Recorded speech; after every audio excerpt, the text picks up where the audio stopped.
E com vocês agora, os caminhos da palavra com Pietro Costa. Mais uma vez, bom dia, Pietro. Um grande sábado. Bom dia. Acho que a galera tava com saudade de você. Né? E eu, faz um tempinho que a gente... Igualmente, né? É isso aí, vamos lá. Corri para voltar. Bacana, vamos lá. Vamos lá. Bom dia, Mauro. Bom dia, André, né? Todos os ouvintes. É sempre uma honra estar aqui, né? A gente, dando a nossa parte, ainda que modesta, mas com muito amor, com muito carinho, com muita abnegação para fazer a cultura avançar, ser mais ouvida, ser prestigiada condignamente, né? Bom, estou retomando então com os caminhos da palavra. Eu escolhi para hoje abordar a jornada do escritor de Christopher Vogler, né? Esse livro aqui. Vou falar um pouquinho também do Joseph Campbell, né? O seu Herói de Mil Faces e a Jornada do Herói.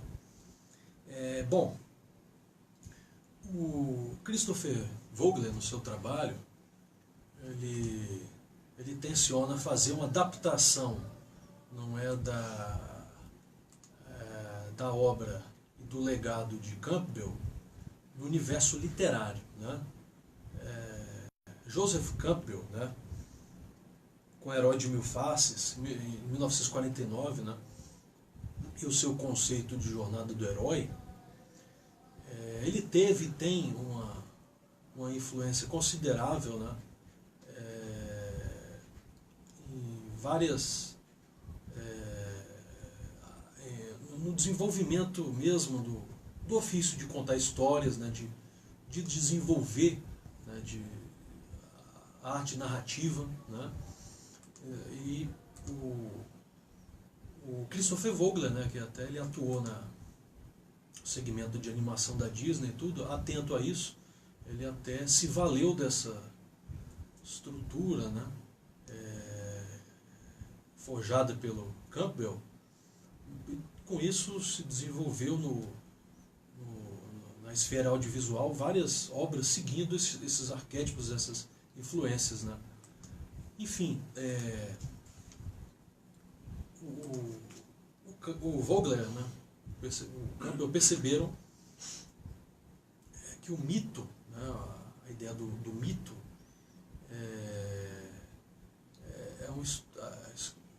em especial o mito do herói, né, em especial o mito do herói, é uma estrutura infinitamente flexível, né, para moldar várias histórias, várias narrativas, né? E, a gente vê isso, influências, por exemplo, em George Lucas, não é, em Francis Ford Coppola, e vários outros seguindo essas orientações. Então aqui eu vou fazer uma abordagem mais descritiva da jornada do escritor, mas sem começar, né? A gente deve dar sequência no próximo sábado, mas é claro, sem abdicar de uma crítica. Eu vou também me posicionar de algum modo criticamente dentro dessas questões levantadas por Vogler, né? Bom, vou falar um pouco do mito então, né? Mito vem de mythos, M-Y-T-H-O-S.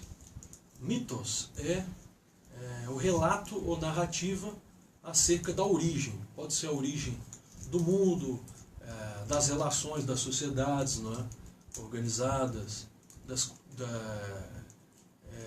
das técnicas, etc. Então, o mito tem a ver com origem, né?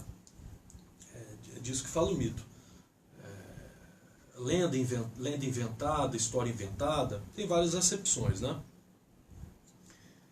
Desde o início das civilizações, o mito é uma forma de você aplacar a angústia da existência, porque viver dói, viver é uma experiência dolorosa.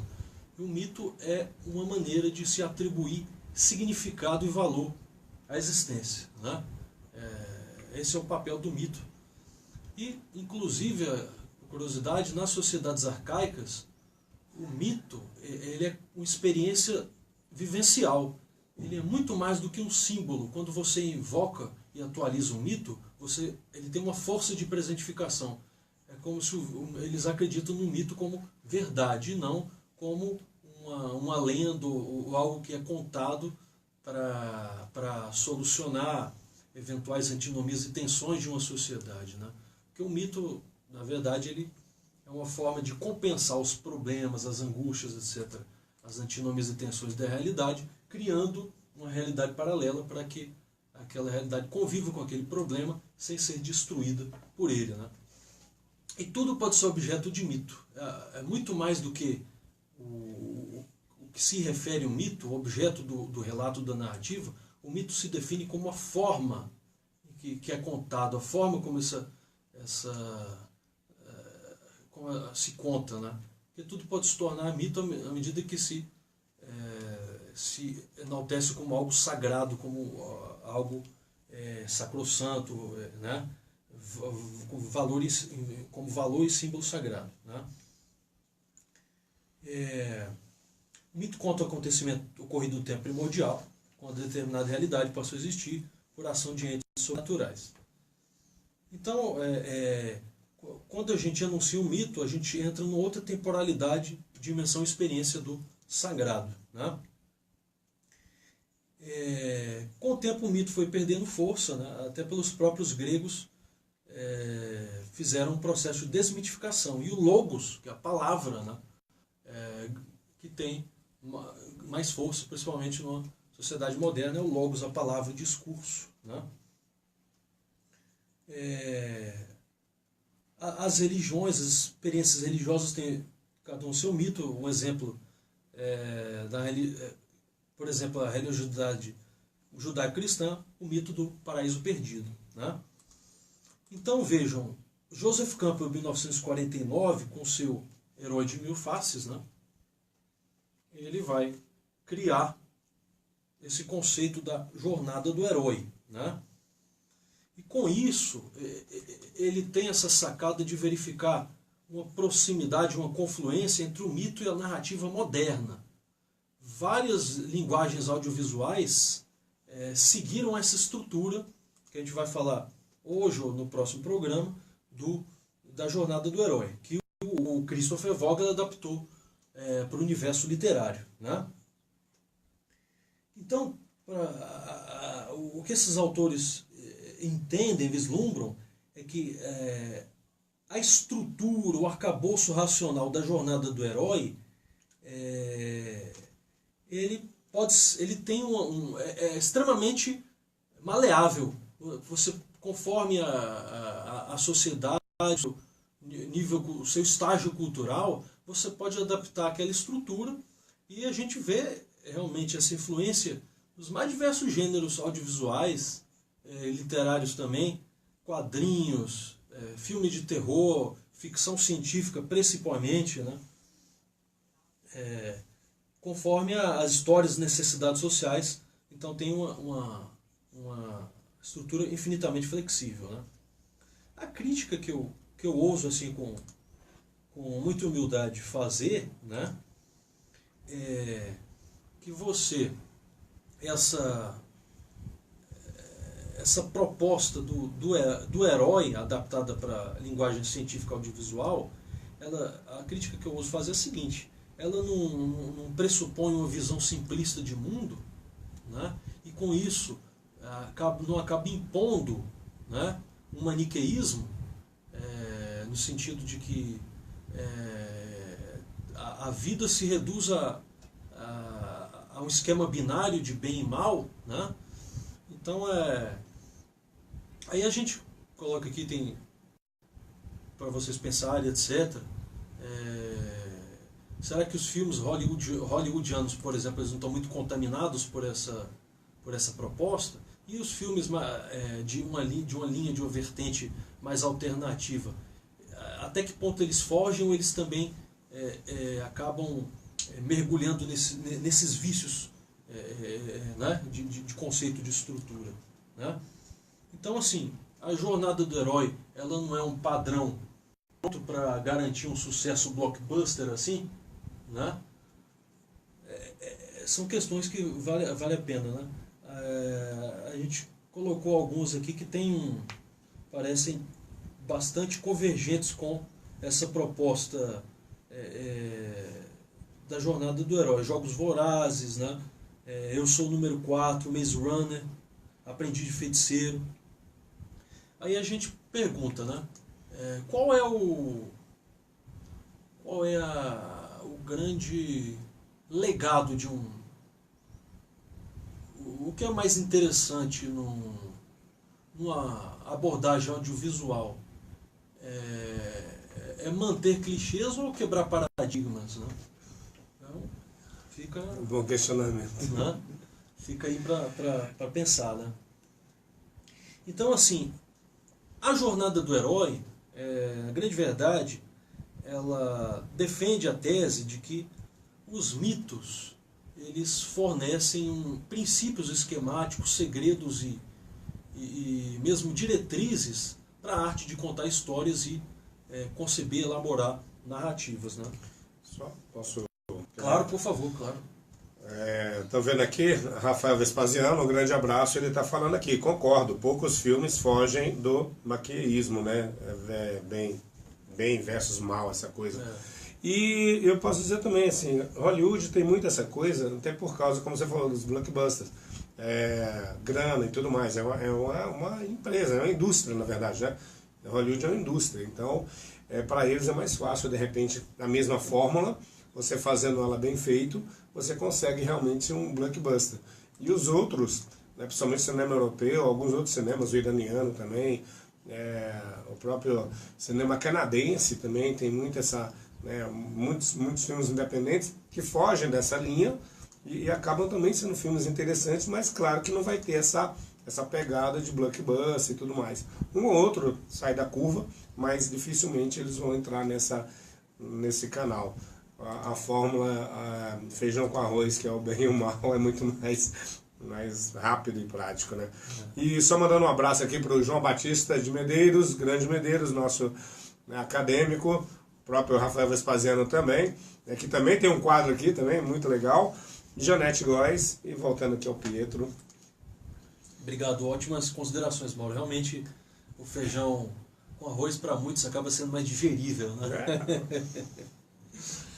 Bom, então como eu brevemente comentei no início do quadro, o Vogler, Christopher Vogler, autor da Jornada do Escritor, né, ele atuou como consultor de histórias para a divisão de animação na Disney, né, e ele assim bebeu muito da fonte de Joseph Campbell, pode-se dizer assim, tanto que fez pesquisas, desenvolveu enredos baseados em contos de fadas, mitologia, ficção científica e até quadrinhos, né?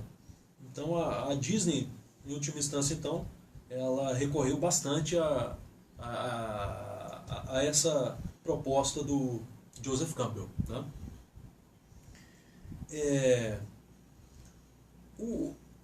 Voltando agora para a jornada do escritor do Christopher Vogler, né? Então o Christopher Vogler, ele estudou minuciosamente o Joseph Campbell, toda a sua proposta, as suas ideias referentes à jornada do herói, né? E também o Jung, né? Uma grande referência aí da psicanálise, né? Carl Jung, né? E a questão dos arquétipos.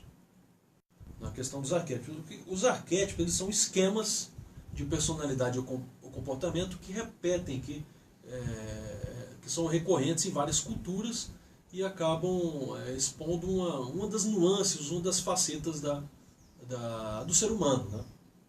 Da psique humana, da mente humana, né? Então esses são os arquétipos. O herói é um exemplo de arquétipo, né? O velho sábio, né? Por exemplo, ele pode ser encarnado, o velho sábio, como mentor em diversas situações. Por exemplo, o Obi-Wan como o mentor do Luke Skywalker, né? O Sr. Miyagi, né, como mentor esqueci do... Daniel. Isso, exatamente, é do Karate Kid. Então, são exemplos de arquétipos, né? Exatamente. Aí, eu não sei como é que está o tempo, né? A gente ainda tem, acho que uns 3 minutos. Tem 6 minutos. Não, beleza. Tá tempo. Ótimo. Então, já aqui recorrendo ao Christopher Vogler, né? A gente fez essa explicação preambular, né, conceitual. Agora eu vou voltar aqui para o Vogler. Então, o Vogler, ele divide a jornada do escritor, né, em 3 atos, né? E ele, é claro, como eu já frisei, se inspira em Campbell. Só que o que se fala é que o Vogler conseguiu ser mais didático, ele acabou reciclando, refazendo a estrutura preconizada por Campbell, né? E ficou algo mais inteligível mesmo. Eu achei bem mais didático e inteligível, né? Primeiro ato, então nós temos, né, um mundo comum, o chamado aventura, isso em Vogler, né? Mundo comum, chamado aventura, recusa do chamado, encontro com o mentor e a travessia do primeiro limiar. Então são as 5 etapas que compõem o primeiro ato. No segundo ato da jornada do escritor, nós temos provas, aliados e inimigos. Como segunda etapa, a aproximação da caverna secreta. Em seguida, a provação. E ao final, a recompensa, né? No terceiro ato, o caminho de volta, a ressurreição e o retorno com o Elixir, né? Então são os atos, os 3 atos que compõem a chamada jornada do escritor em Vogler. É bem diferente, também são 3 atos em Campbell, mas a divisão de cada ato é bem diferente. E realmente a proposta do Vogler é mais inteligível e até mesmo interessante para a atividade literária mesmo, a aventura literária, por que não dizer assim, né? Ser um herói dentro da literatura. Exatamente. Vou falar um pouquinho então de cada ato, né? Primeiro estágio ou etapa do primeiro ato. O primeiro ato né? Estamos nos referindo então ao mundo comum. O mundo comum é o cotidiano daquele que futuramente ou em breve vai se tornar o herói. É o herói, só que ainda não despertou, que se encontra em carne e osso mesmo, né? Ou como coloca aqui o Vogler, que eu achei bacana, é a ideia do peixe fora d'água, né? Aí ele cita aqui, por exemplo, a testemunha, a história do policial da cidade grande, da mãe e do filho da seita Mish, cada qual no seu mundo comum, antes de serem lançados em ambientes totalmente estranhos, né? Os Amish é um povo estacionado no século XIX. Em Guerra nas Estrelas, primeiro vemos o Luke, herói da saga, Luke Skywalker, né? Entediado com sua vidinha, né? No interior de um planeta desértico. Mais tarde é que ele parte para enfrentar suas aventuras. O Código de Oz, né? É a vida de Dorothy, uma vida bem trivial no Kansas, né? Antes dela ser arrastada por um furacão até o mundo de Oz, né? A Força do Destino, né? Também cita aqui, né?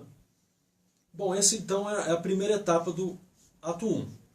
A segunda etapa é o chamado aventura, né?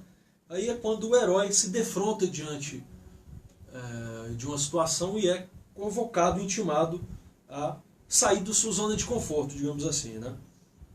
As histórias do Rei Arthur sobre a busca do Graal, né? Guerra nas Estrelas, nós temos aquela mensagem holográfica, né? Da Princesa Leia ao Obi-Wan, que pede ao Luke para se unir à missão, né? É interessante, eu não sei se todos os fãs de Guerra nas Estrelas sabem dessa influência, mas, por exemplo, a Leia, né? Ela essa história aqui ela foi baseada na mitologia, né? No caso, Perséfone foi raptada para o mundo inferior por Hades, o Senhor dos Mortos, e o seu resgate que restaura o equilíbrio do universo. A Leia foi capturada por Darth Vader, né? Como a deusa grega da primavera, Perséfone. Interessante, né? Beleza. O Conde de Monte Cristo, né? Também ele cita aqui o Tira da Pesada, né? O Ed Murphy, né? Ed Murphy, exatamente. que ele é chamado Aventura quando o seu amigo, o melhor amigo, é assassinado, né? Então o chamado Aventura, ele estabelece as regras do jogo e deixa claro o objetivo do herói, conquistar o tesouro ou o amor. E para fechar o ato 1, a gente prossegue na... Deixa eu só verificar aqui. Isso. Para fechar o ato 1, a gente prossegue no próximo episódio. Episódio é ótimo, né? A recusa do chamado, quando o herói ainda está relutando, né? Ele não, digamos assim, não se comprometeu de alma com a jornada, né? que foi a qual foi chamado, né? Então, a Guerra nas Estrelas, Luke recusa o chamado de Obi-Wan e volta a viver na Fazenda dos Chios. Aí o problema é que depois ele descobre que os Stormtroopers deixou seus tios como churrasquinho, né? Que ele coloca. Os Stormtroopers fizeram churrasquinho dos seus tios.